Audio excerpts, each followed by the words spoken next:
na po ako. Sandali na lang. Sigurado akong nandito lang yon. Hindi ako pwedeng magkamali. Ang alin po ba? Ano po bang hinahanap ninyo? Hinahanap ko kasi yung kung nasaan ang kambal na puno. Ayun na nga.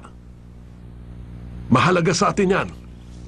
Dahil sa harap ng punong yan, nakilala ko kayo mag-ama. Kami ni Papa?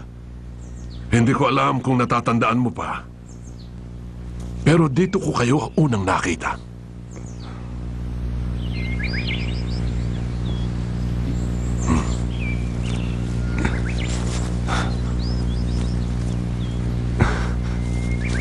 Dito po.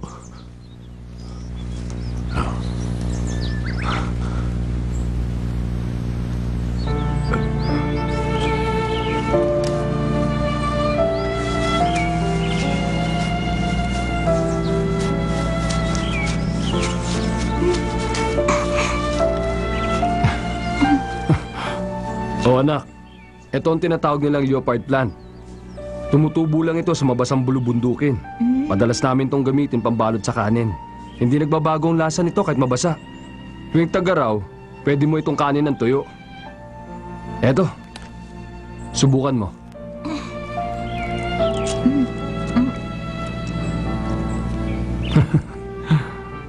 Mapait.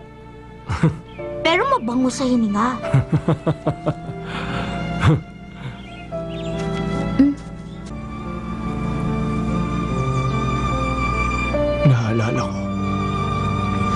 Naalala ko na. Mabuti naman. Alam mo ba, naghahanap ako noon ng mga sangkap. Kung saan-saang lupalop na nga ako nagpunta eh. Hanggang sa dinala kayo ng kapalaran sa akin.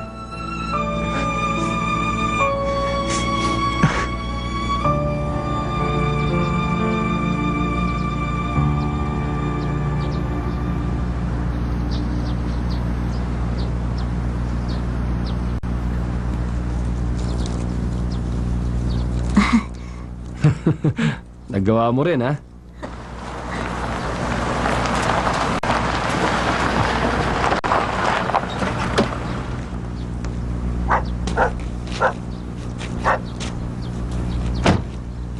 Magandang araw po sa inyo.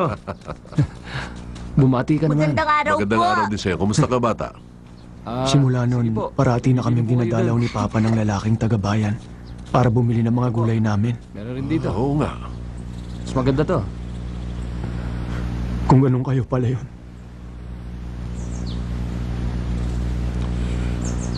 Naging matalik kami magkaibigan ng papa mo.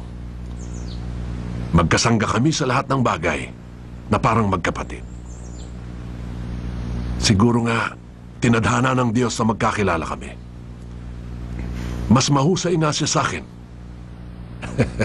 Marami akong natutunan bago sa kanya. Kung alam ko lang sana, ang papa mo pala ang matagal ko nang hinahanap na apo ng royal chef ng angka namin.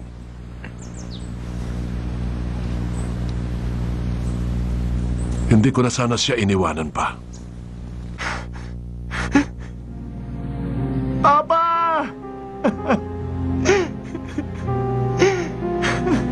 Papa! Kaya, nagpasya akong ampunin ka na lang. At nung makita kong magkasundo kayo ni Robert, natuwa ako dahil may pamilya ka na. Kaya, panatag na kung kaya ko na kayong iwang magkapatid. Ay, Patrick! Patawad, Papa.